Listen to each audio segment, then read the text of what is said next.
set and map, which are both hash-based, and tuple, right? So vectors and hashes are very widely used for many purposes.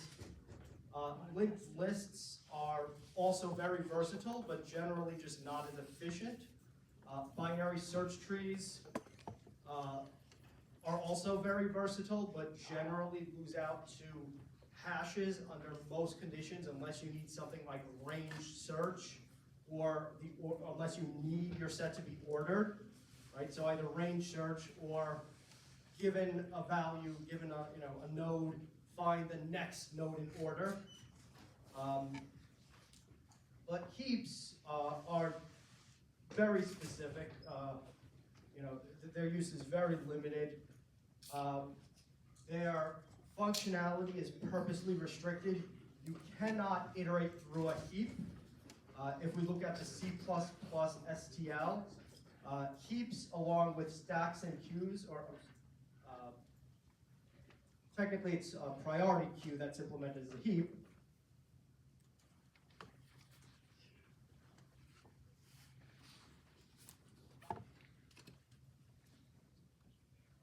But stack queue and priority queue, which is exactly implemented as a vector-based heap or array-based heap, these are container adapters. Remember, they have no iterators. Right? So if we look at vector, we see under its member types has iterators. The container adapters, no iterators. Stack, no iterator. Queue, no iterator. And priority queue or heap, no iterator. So all the container adapters, including priority queue, which is implemented exactly as a binary heap that we're studying, is purposely restricted to prevent iteration through it. Which means that we only have two operations that are supported by a heap: insert an element with a priority, and remove and return the element with the highest priority. You can. So you can separate the remove and return. You could have, just access the top, so just access the next priority element, and separately pop and discard that element, right? And if we look at the STL for heap, that's actually what we have, right? So top accesses the top element, and pop removes the top element, but does not return it. Okay. So technically in the implementation, we have that functionality, remove and return, separately. One method to remove, one method to just return. But those are the basic two operations of a priority queue and of a heap that implements a priority queue.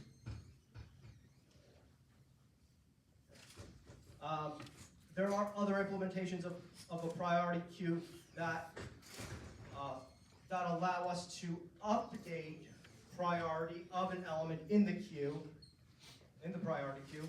A heap does not allow us to update the priority of an element once it's in the heap. Keep in mind that doing so also would be inefficient because there is no good method to find an element in a heap. Even if the functionality were not purposely restricted, the way a heap is structured, we cannot efficiently find an element in the heap. The only element where we know where it is the highest priority element. That's at the top of the heap, right?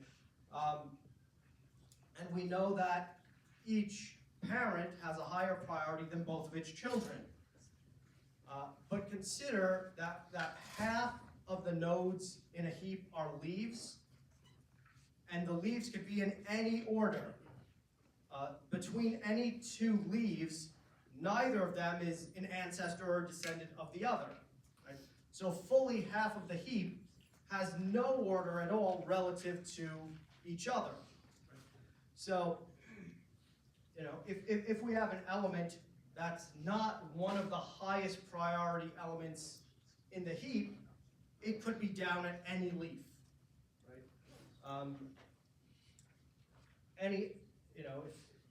If hypothetically, let's say we have a heap of depth 10, right? So we have 1,000 elements, depth 10. We know that the 9 highest elements out of those 1,000 cannot be at depth 10 because, each element's parent has to be a higher priority than it, right? In a min heap, meaning a lower number. But technically, in 1,000 elements, even the 10th highest element could potentially be in a leaf, right? If the first highest element, let's say we have numbers 1 to 1,000. If 1 is at the root, 2 is a child of 1, 3 is a child of 2, 4 is a child of 3, etc. And it just goes straight down one path. We could have the 10th highest element out of 1,000 at the bottom of the heap in one of the leaf positions. Right? So almost any element in a heap, aside from the very top ones, could potentially be in any leaf. So we cannot efficiently find in a heap. The only way we can find in a heap is by iterating through every element, which is very inefficient. And because modifying the priority would first require finding the element, modifying would also be equally inefficient. If we had an element, if we were already at an element that we wanted to modify, then technically we can update it, then percolate up or down pretty efficiently. But finding the element in the first place in a heap is an inefficient operation. To find an element in a heap, we simply have to go through everything in the heap. Andy? When constructing a binary heap, we have to go left child. We insert at left child, and then we insert at right child, and then move on to the next node. Yes, but we insert, then we fix the heap. Then we insert, then we fix the heap. Yes, so you're referring to the heap structure property. So yeah, every time we insert, we must start by inserting at the next open position in the heap, and then we fix the heap. Okay, so we'll review that.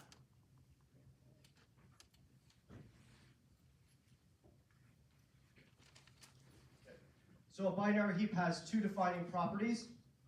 It's structured the same as a complete binary tree. So here's the structure property. Right. Again, every level is full up to the last level. The last level is filled in left to right.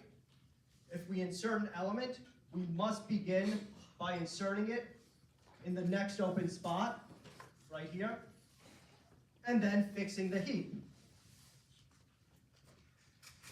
The way we fix the heap is by using percolate up or percolate down. We're going to go over those internal heap methods. The big benefit to representing it as a complete binary tree is we have this efficient array representation. Or actually, I should say array implementation.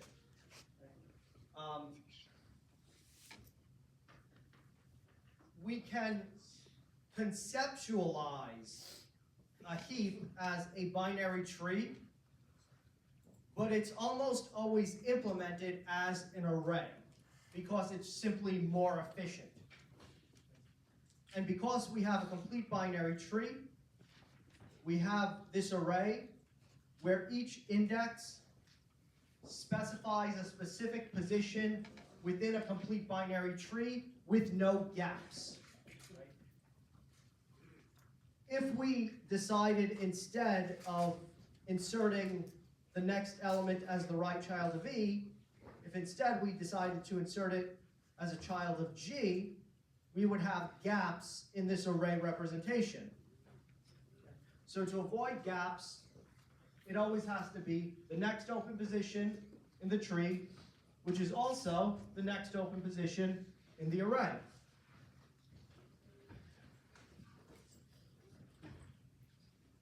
And treating it as an array in this way gives us some nice properties where, in order to go from a node to its child, to go from a node to its left child, we simply multiply the array index by 2. This is in the textbook implementation where we're starting at 1. If we start at position 0, it's a little bit different. But in the textbook implementation of starting the array at 1, the left child is simply double the index. The right child is simply double the index plus 1. To go from a node to its parent, we simply divide the index by 2, dropping any remainder, so just integer division. That's the structure property. And then the order property, every node has a higher priority than its children. In a min heap, that means every node is less than its children. Enough? If you want to insert all of the leaves in the folder, can you insert? You go to the first leaf on the next level, the leftmost leaf on the next level. Yeah, so let me just reiterate that. So what Anaf asked is, let's say we fill up this level, we insert a right child of E, then 2 children of F, then 2 children of G. The next item inserted would then go to the next level and be the left child of H, after filling up the level of depth 3. So after filling up the level of depth 3 here, we would then move on to the level of depth 4. Questions before I move on?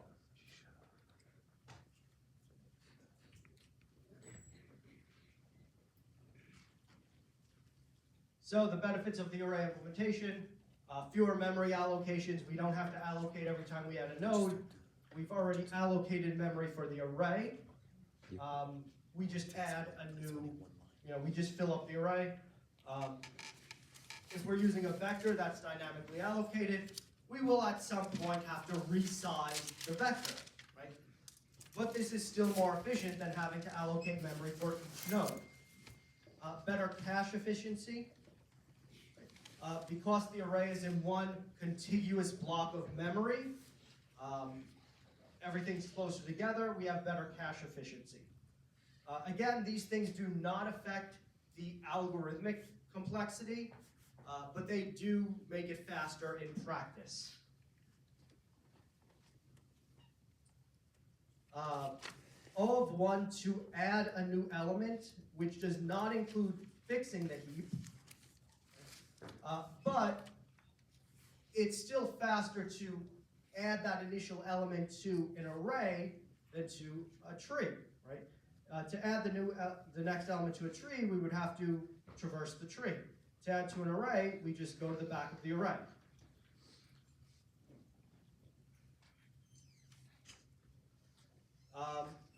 We still do have to fix the heap after that, and that's going to be the same number of operations for either implementation.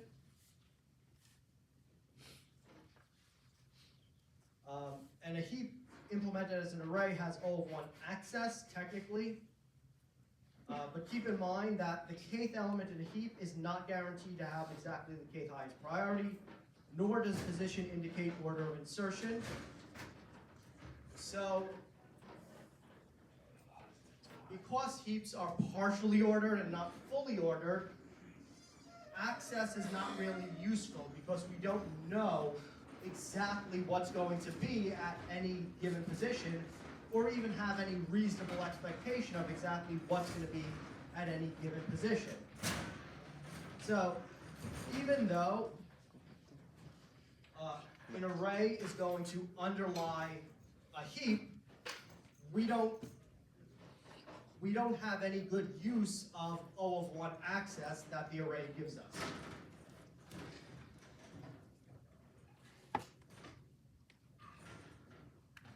So we talked about the two basic operations that that a priority queue implements or provides.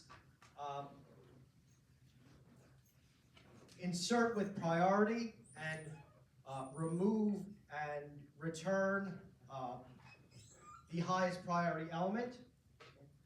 So now let's talk about the two internal operations, or the internal operations that are used to implement these two basic operations. Okay, so insert is O of log n worst case, and O of 1 average case for repeated insertions.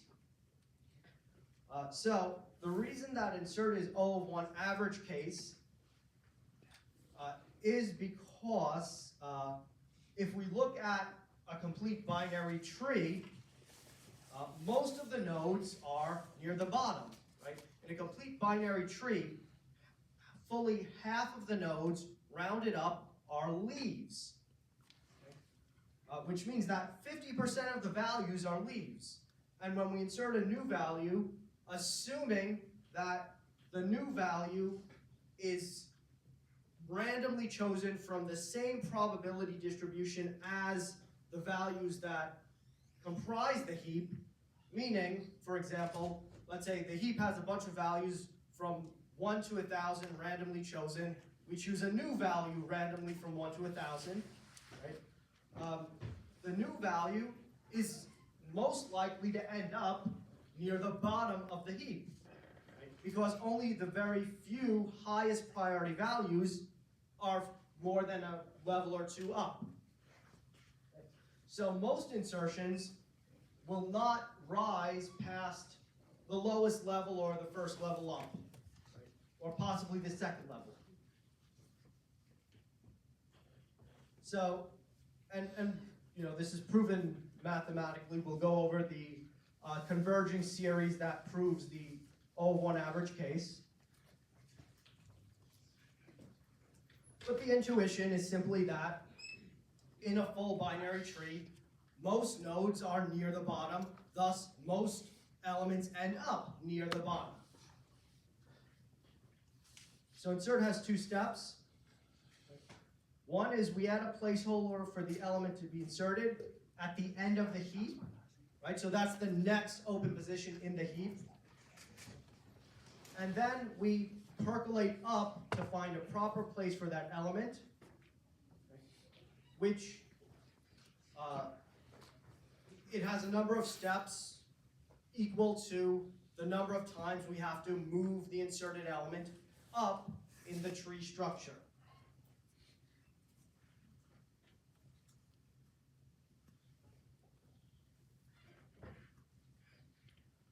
So here's an example of percolate up.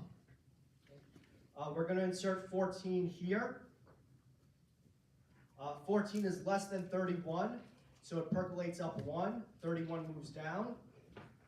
14 is going to go here in this hole, but it's still less than 21, so we percolate up again. We push 21 down. 14 is going to go here in this hole. Now 14 is greater than 13, so this is the place where we put 14. Okay? So that's percolate up. We simply move it up until it's in its proper place.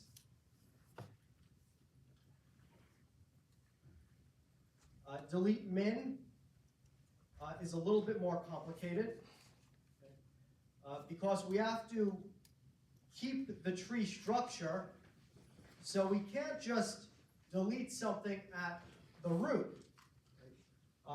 In order to keep a complete tree, we have to reduce the size of the heap by 1, and that means that the last element of the heap must be moved, right? We have to open up a position at the last element of the heap, right? The last position of the heap is the one that has to be eliminated in order to keep a complete tree. So what we do is we take that last element out. So first we delete the element at the root. we take the element in the last position, move it into the root, and then we percolate down. Okay? So in order to delete this 13, we're going to remove the 13 from the root. Now, this node 31, right, that has to go because that's the last element, right? We need to keep the structure property. So 31 is going to replace 13 at the root. Okay? But we can't just put 31 up here because 31 doesn't belong here. So instead, we're going to put 31 up at the root, but we percolate down. So we compare it to its two children. We compare it to the lesser of its two children. So 14 is less than 31. So we're going to move 14 up into the root. 31 is going to go here. But 31 is still not in its proper place. We compare it to its two children. 19 is the lesser one. 31 is greater than 19. So we move 19 up. Okay? So now we're going to put 31 here. But it's still not in its proper place. Okay? Because it's still greater than one of its children, 26. So we move 26 up. And we put 31 at this leaf here. So that is delete min. And that is going to be O of n, worst case and average case, because when we take a node from a leaf, put it into the root, and then percolate down, it's usually going to end up down near the bottom of the tree again. Andy? So basically delete min, we remove the root and then replace it with the rightmost child and then heapify down. Right, well, we replace it with the last element, with the rightmost element on the lowest level of the heap, right? So in the array representation, the last element. Okay.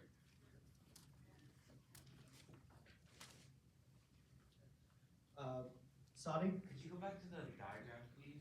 Because I'm confused. At the very end, right? Oh, okay, never mind. I missed this last one. Yeah, here's how it ends up, right? So we kind of keep 31 there until we move it in, until we place it in its final place, right? The reason being is, so you could think of it as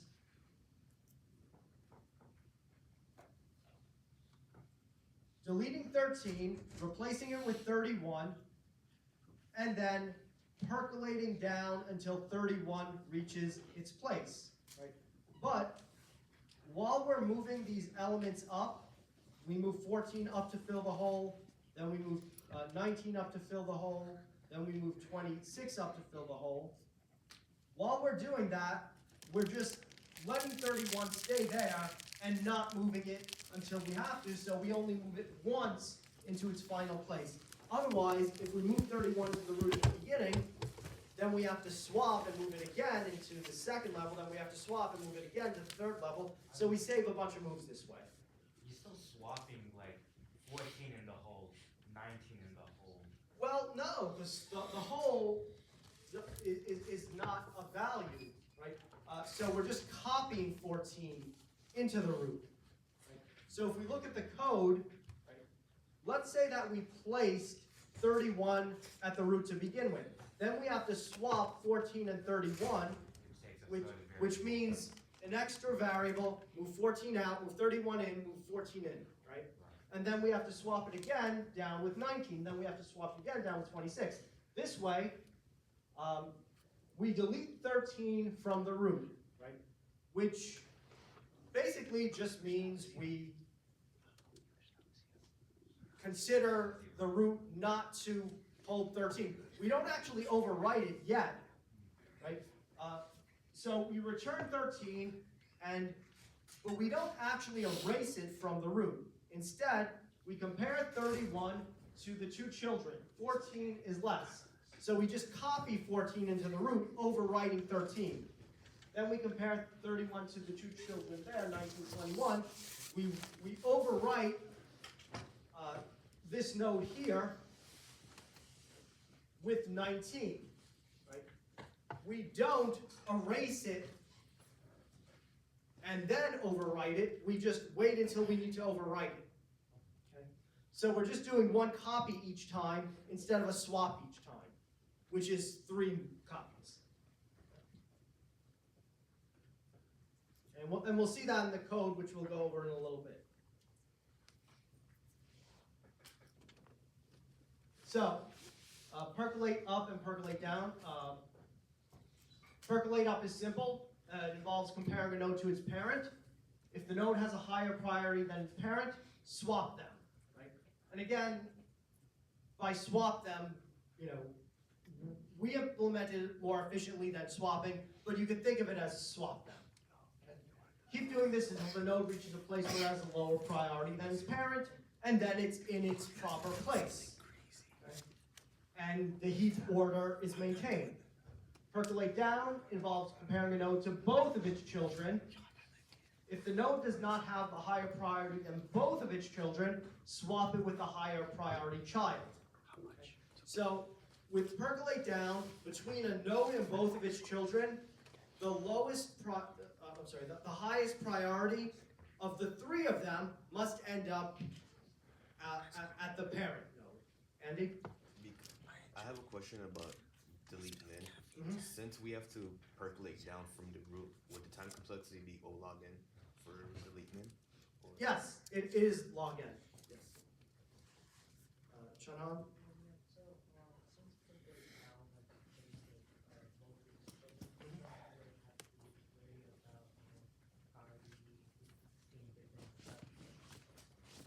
No, we do, because,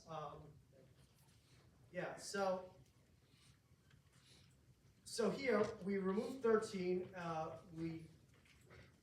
so 31 is going to go in this hole, so we compare it to both of its children. We must move the higher priority, right? So this is a min heap, right? So the lower number is the higher priority.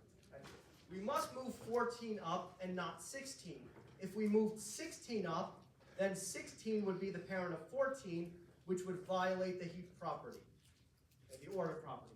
So we must move, in a min heap, the lower value up. Right? What about like 60 and like 65? Since like 65 has a high priority since it's small. Right, so that doesn't matter because neither of them is a direct ancestor of the other. Right? So the heap order property is just that each node has a higher priority than both of its children, and then by extension, by all of its descendants. Right? And each node has a lower priority than all of its ancestors. Okay? So every node has a lower priority than every node on the same path from itself up to the root, but in another tree, in another subtree, in another branch, it might be higher, might be lower, right? There's no order to that.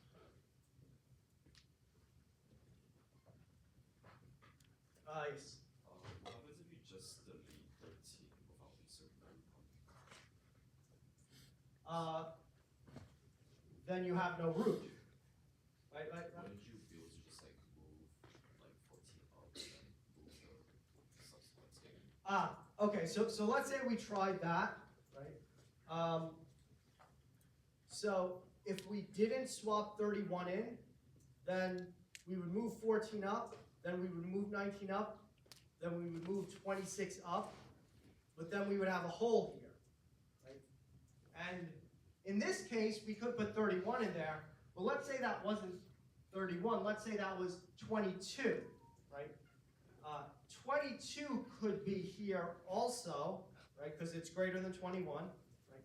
So if this was 22 and we just moved everything up, we move 14 up, we move 19 up, we move 26 up, we put 22 in here, the problem is then that 22 would be the child of 26, right? So we do have to look at that last number to see how far down we have to percolate down.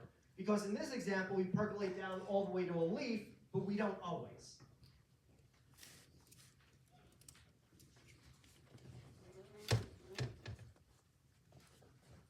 Yeah, so we do have to use this value to compare to the whole the whole or use it as the value of the whole in order to determine how far down we need to percolate down. And again, it's easy to kind of conceptualize this as repeated swaps, but the way it's actually implemented is going to be as like this, right? So instead of let's say we want to percolate down, and we move 24 into the root, and we swap it with 7, and then we swap it with 15, then we swap it with 19. The problem is we're doing all of these moves. Instead, let's say we move 24 out, or in this case, we actually just keep it where it was in the first place. Right? We move 7 up, we move 15 up, we move 19 up, and then we just move 24 into its proper place once after all of those moves are done. And also, in this case, it's not even a move, right? Or well, depending on what type of object we have in the heap, this could just be a copy. Yeah, I guess since a heap is a container, if we have an object that is movable, or it's efficient to move, then each of these would be a move. But we don't need to clear out the space before the move or copy. Again, that's a minor efficiency element. That does not affect the computational complexity. Questions before we move on to algorithmic analysis? Sean Hahn? Since it's a priority, you just have to worry about like the priority in the top component. Since we know that like the highest node has the highest priority, you just have to worry about that. Like for example, let's say like in this like the example insurance where like let's say like difference of two sides of kind of like different like priorities, then like you don't have to worry about that. I'm not sure what you mean by worry about the priority of different subtrees. So the purpose of the priority is the heap order property. So the whole purpose of the priority is to keep the heap ordered so that the highest priority element is always at the top. So yeah, I guess if you're saying, where is the second highest, right? I mean, technically the second highest would have to be one of the children of the root, right? The third highest could be the other child of the root, or it could be at depth 2, right?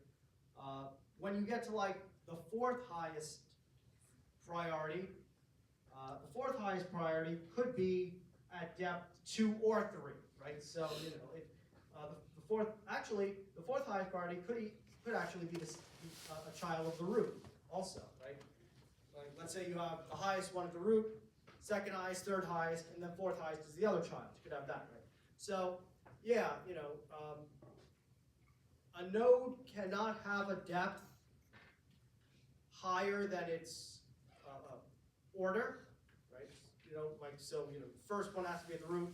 The second highest can only be at depth 1. The third highest could be at most depth 2. Fourth highest could be at most depth 3. But you have a tree, a heap of depth 10. You have 1,000 elements. Even the 10th highest element out of 1,000 could be anywhere in the tree except at the root. Are priority queues and binary queues the same thing, and so what are they generally used for? Okay, so good question. So priority queues and binary heaps are sometimes used synonymously. However, you can implement priority queues in other ways other than using binary heaps. And you could technically use binary heaps for things other than priority queues, but they're mainly just used for priority queues. I mean, if you have a binary heap, you effectively have a priority queue. Right? So priority queues can be implemented different ways, especially if you need to update the priority of an element. If you need to be able to update the priority of an element, you typically want a priority queue that is not implemented as a heap, but is implemented using some data structure that makes it easier to find and update an element in that data structure. What was the second part of your question? What are they generally used for, like everyday life? Right. So priority queues are used for scheduling tasks. First of all, like a shared printer, right? Could be a priority queue. Or let's say you send something to print. Maybe if your boss sends something to print, it jumps ahead of yours, right? If yours is still waiting, right? So you could have something, like any type of scheduling or CPU scheduling, right? Some tasks are more important than others. There are more advanced scheduling algorithms, but one simple scheduling algorithm is a priority queue. So all types of scheduling tasks. Aside from that, heaps can be used to,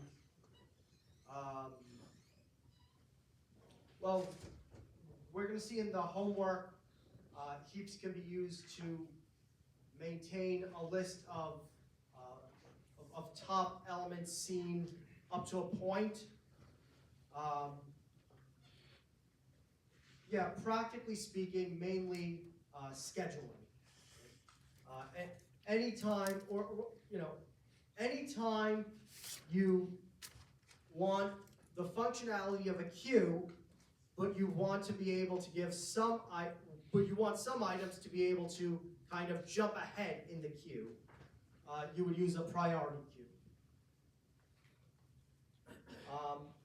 We're going to see some graph algorithms also that use priority queues. I think I have some.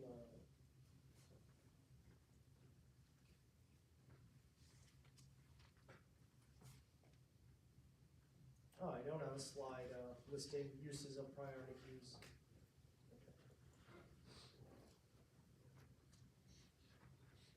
All right. All right. So questions. All right. So let's move on to algorithmic analysis.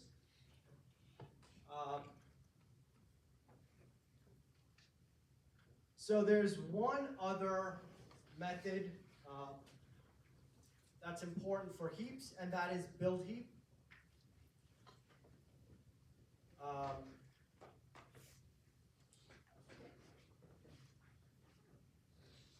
In the priority queue STL container, the constructor will take an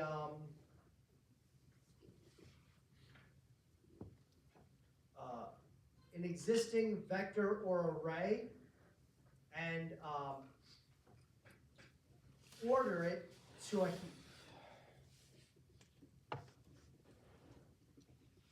So we see constructor priority queue.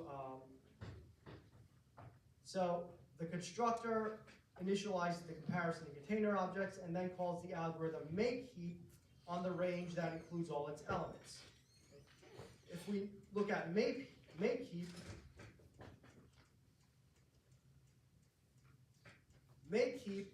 rearranges the elements in a range in such a way that they form a heap. So you could take any vector, right, an unsorted vector, call make heap on it, and it will make it into a heap. And the way that it does this is with the build heap algorithm.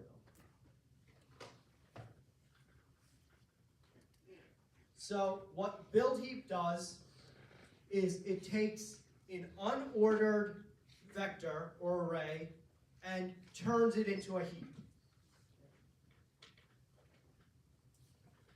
So how do we do that? So the naive way would be to take each element from the vector and insert it into a brand new heap one by one.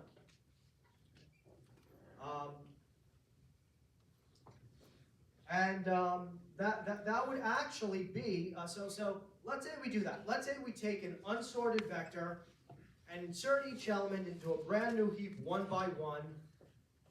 What would be the complexity of that, average case and worst case? Austin? It would be n log n for the worst case.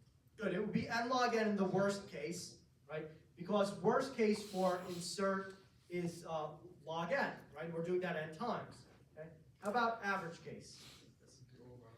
O of n average case. Good. Your name? Alex. It would be O of n average case because remember, insert is O of 1 average because when we insert an element, it tends to stay near the bottom because most elements end up near the bottom. Okay? But it's n log n worst case.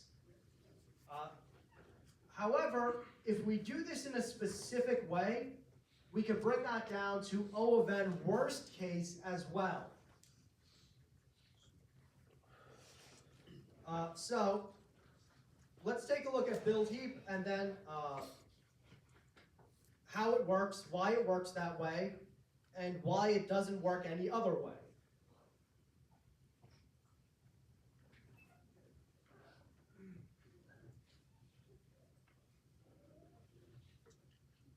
So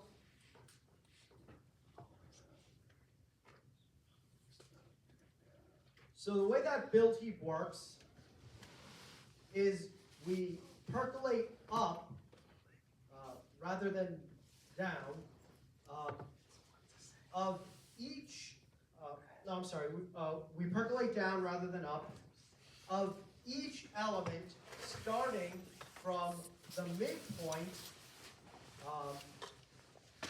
and going back to the beginning. So let's look at the array and how this would work.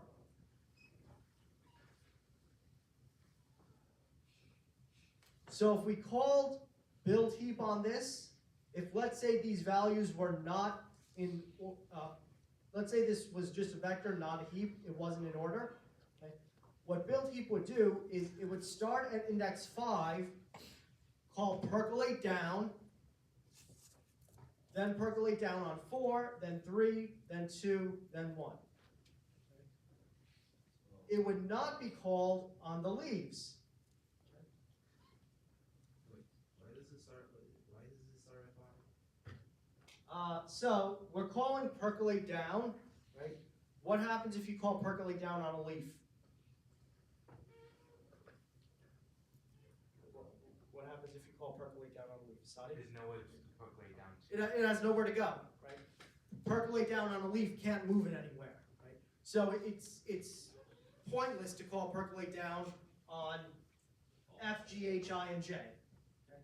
So that's why we start with E. Okay? So we percolate down E, then D, then C, then B, then A. So first of all, why does this work and why does this guarantee the correct result?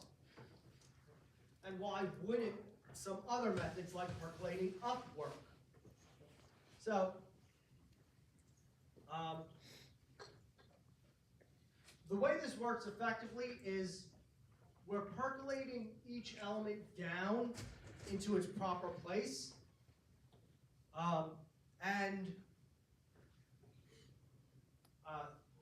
The element that, so any elements that start out at leaves that have very high priority will end up bubbling up to the top as we percolate down everything else. Okay? So we call percolate down on E. Okay? So if J has a higher priority, then J moves up 1, E percolates down, E is now in its proper place. Okay?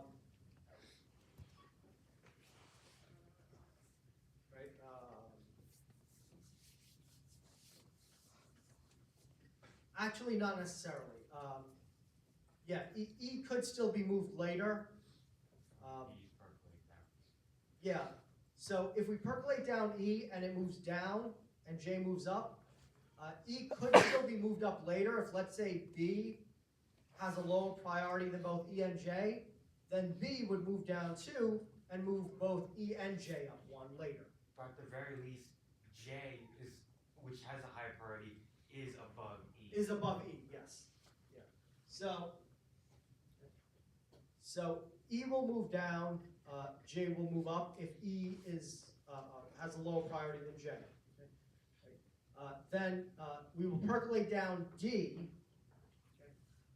After we percolate down D, we compare it with both of its children and move the move the highest priority one up. So after percolating down D, H, and I will all be in correct order relative to each other.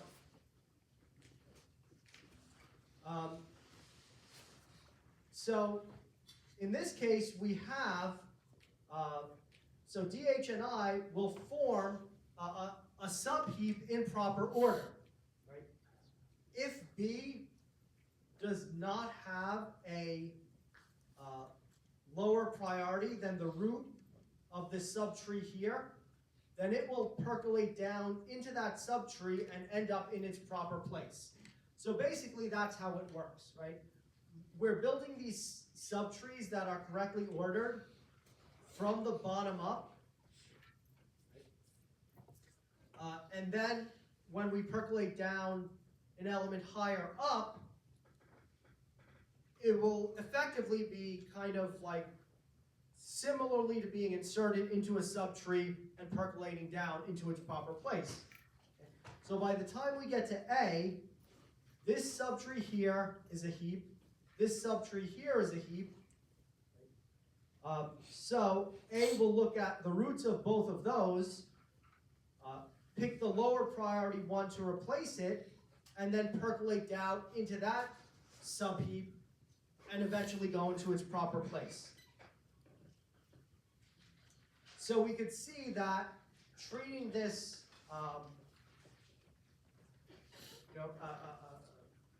treating this iteratively as a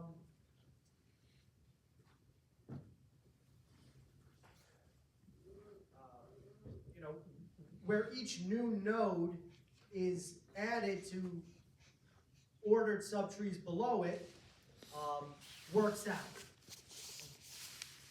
On the other hand, we could not do something like start at the bottom or even start at the top and percolate up. If let's say we started at the bottom and percolated up, first of all,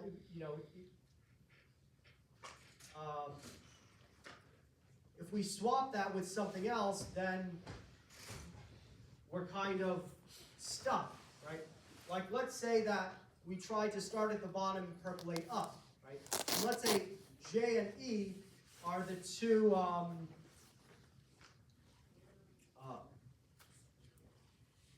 two highest priority elements, right? So we percolate J up all the way, we move E down here, then what do? Do we then percolate up again? Or do we move on to the next one? If we move on to the next one, we just missed an element that, we just left an element in the wrong place. If we percolate up again, then we're percolating up again along the same path. So that doesn't work out. If we try percolating up starting from the beginning, then again, the lowest value doesn't necessarily end up at the root.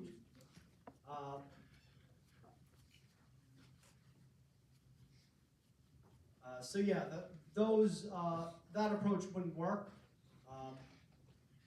But this approach of percolating each one down, starting from the back to the front works, right? percolating down starting from the root and then going down to the bottom, that also would not work. So this is build heap. So now let's prove that it's O of n in the worst case. So remember, we're just percolating down every element, starting from the back, going to the root, except we don't have to even bother with the second half because they're all leaves, so they can't percolate down anywhere. So we really just have to start at the midpoint and then go up to the beginning. I have a question. So when you have an array like that and you want to do the algorithm, you have to start always at the middle? I mean, technically you could start at the end, but you would just be wasting iterations because every iteration from the end to the middle would call percolate down, see that it's already a leaf, and do nothing. So it's just better off to always start at like the center or the corner. Yeah, so let's take a quick look at the implementation.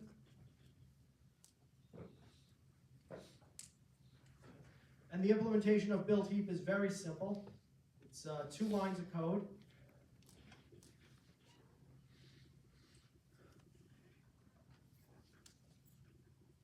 Right, that's it.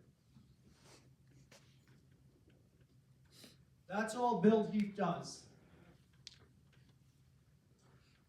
For an I equals current size over 2, I is greater than 0, minus I, percolate down I.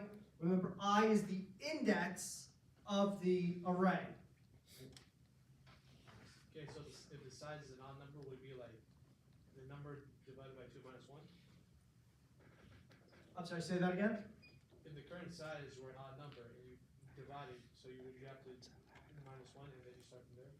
You do integer division, which would truncate the decimal. Yes. So it's Yeah. automatically. It's just, so this works out using the textbook implementation where we start indexing at 1 rather than 0. We leave an empty space at 0, right? And it makes this a little bit easier. Right? If you look at other implementations, you might see that minus 1 because they start at index 0. But when we start at index 1, we don't need to do that. So you start at the middle because the second half is all leaves, right? Right, the second half is all leaves. They have nowhere to percolate down to, so percolate down is not going to move them. So the array, is it already like in the order you want it to? No. No, it's not. So then how can you guarantee that the second half is leaves, like all leaves? So, because, so they are leaves, right? So you take an unordered vector and you turn it into a heap. So immediately you have the structure property, right? But what you don't have yet is the order property. So we assume the structure property, but what we don't have is the order property. So let's say there's a very high priority element in a leaf, right? What will happen is it will bubble up as its parent and grandparent and great-grandparent bubble down and move below it. Right? So if J ends up being, or let's say I is the highest priority element, and it should end up in the root, right? So when D percolates down, it will move down, I will move up. Then when B percolates down, it will move down, I will move up. Then when A percolates down, it will move down, I will move up. So a leaf can make its way up to the root, and if a leaf is the highest priority element, it will make its way up to the root by bubbling up one at a time as each of its ancestors is percolated down below it.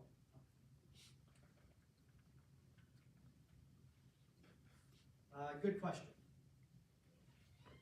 All right, so that's build heap. And we saw the implementation is very simple. Literally just calling percolate down on each node from the midpoint moving towards the beginning.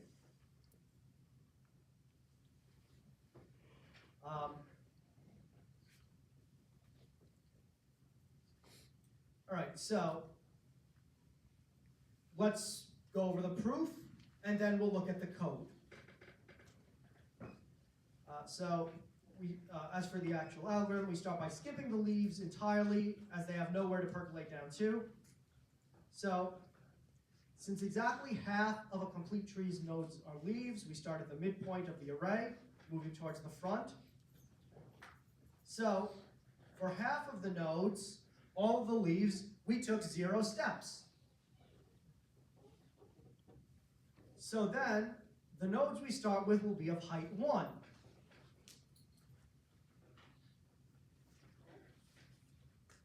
So again, we start at the midway point, right? So our size is 10, so we start at index 5, okay, which is the first node that is not a leaf. Okay. So the first few nodes we look at will be of height 1. E is height 1, D is height 1, and C is height 1. How many nodes are height 1? So in a complete tree, a quarter of the nodes are height 1.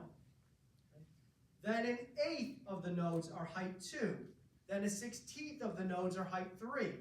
Then a 32nd of the nodes are height 4, and so on and so forth. That's just because of a binary tree structure. Right? Any questions about that? So let's count the total number of possible moves, meaning when, how many times we have to move a node down. So it can be expressed as this infinite sequence.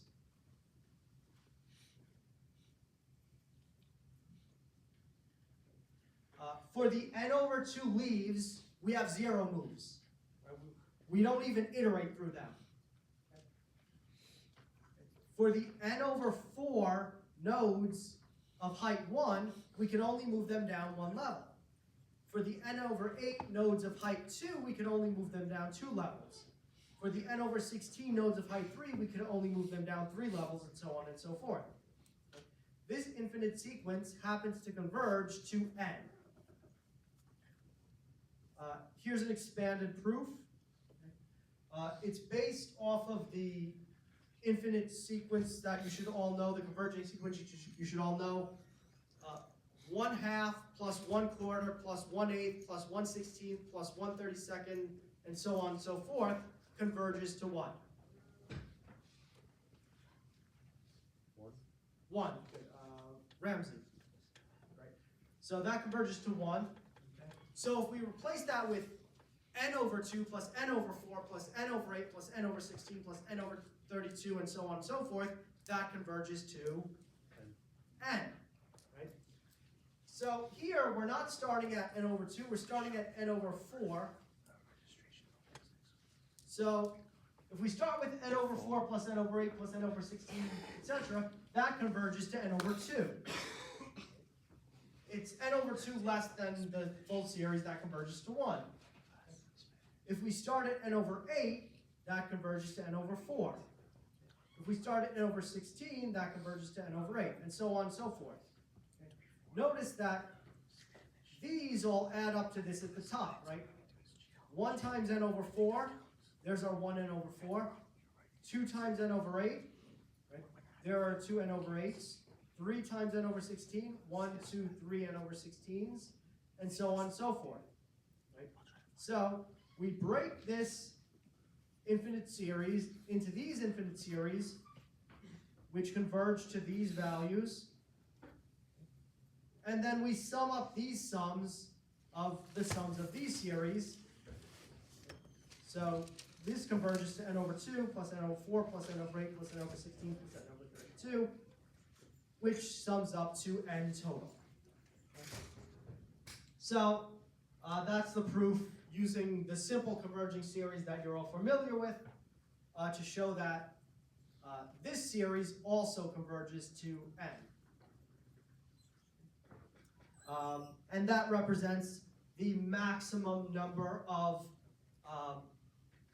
moves we can make during percolate down total in build heap.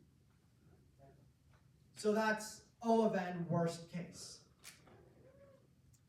Questions?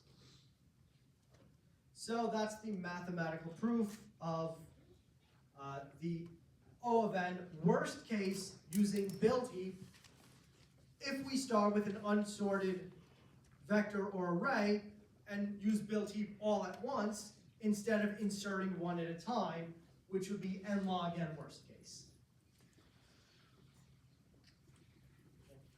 We already talked about the O of 1 average insert.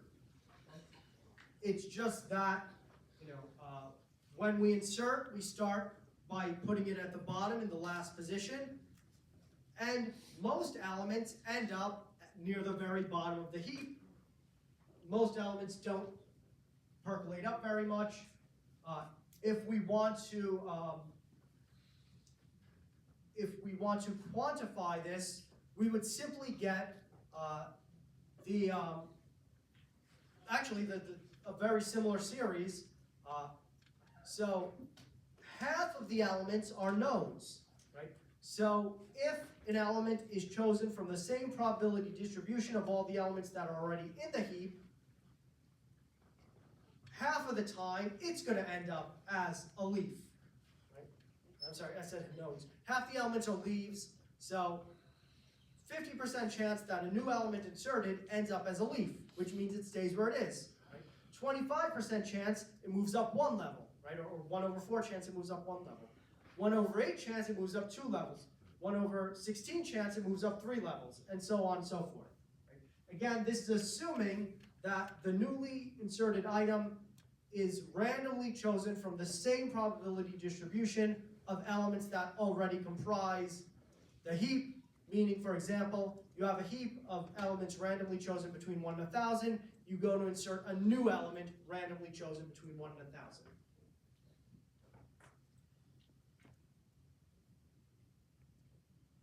However, there is one important thing to keep in mind about this, that in normal use, this is not actually the case, because what happens is as we use a priority queue, we insert elements, but we also pull elements off of the heap, right? So if we alternate insertions and deletions, right, and we don't necessarily have to go one insertion, one deletion, but let's say we have a priority queue, it has a bunch of elements in it, and we'll have an insertion, and then maybe a couple of deletions, and then a couple of more insertions, and so on and so forth. So again, let's just use the example of a bunch of random item numbers between 1 and 1,000, right? So we fill up a heap with a bunch of numbers between 1 and 1,000, right? And we pop the heap a couple of times, right? When we pop the heap a couple of times, we remove the lowest elements. Let's say we insert a few more elements. So we insert a few more random elements. We pop it again a couple of times. We remove the lowest elements again. At that point, we've removed a bunch of the lowest elements, which means that the heap now is not just elements randomly drawn between 1 and 1,000, but it's elements randomly drawn between 1 and 1,000, but less likely to be very, very low. Right? We do that a lot. We end up with the items remaining in the heap being skewed towards the higher end of the range. So at that point, if we insert new elements, it is more likely to move up the heap further than if it's from the same probability distribution that the heap is made of. So because of this, if we alternate insertions and deletions, the O of 1 average insert does not apply. And to be fair, that's also the normal usage of a heap. Questions? Okay, we have 3 minutes. Let's at least take a quick look at the code And next class we will, so I guess next class we'll go over the homework and look further into this code.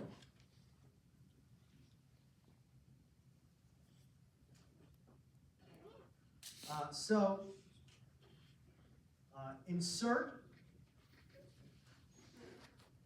So first of all,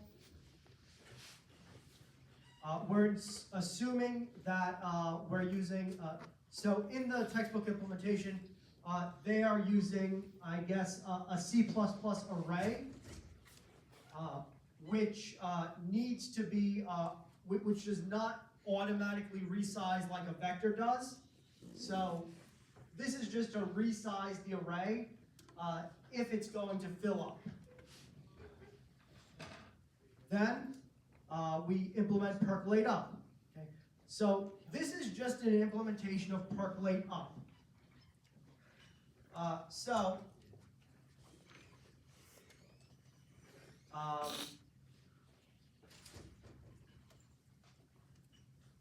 The whole, the integer whole,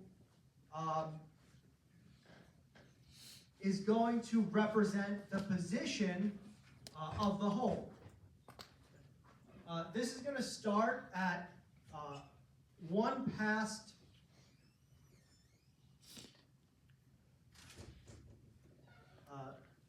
the prior last element, right? So the whole starts in this position. The next position, when we add 1 to the heap,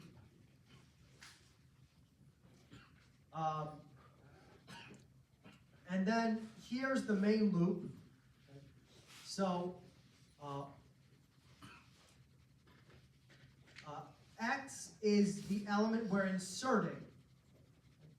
So while x is less than the parent of the whole, right? Array sub whole over 2 is the value of the parent of the whole. So while it's less than the parent, we're going to move it.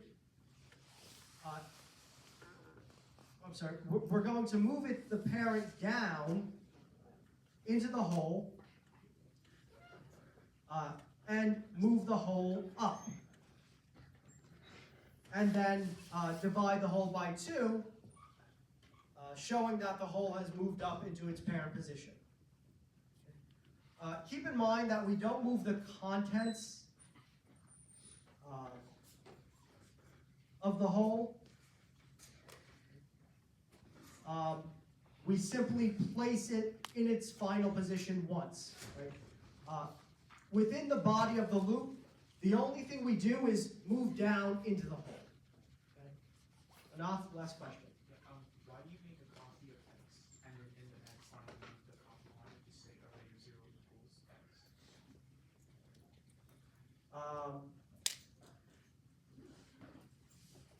So I guess that's just because they're passing x by value, by reference, and I guess they don't want to.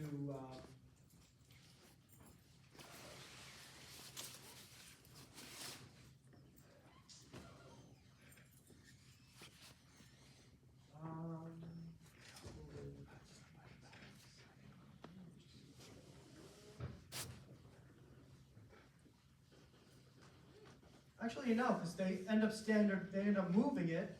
So yeah, they are moving it. They're not just copying it. I don't know. I'm gonna have to look at that. Yeah, it looks like that might be unnecessary. Yeah, I'll take a closer look at that. All right, that's our time.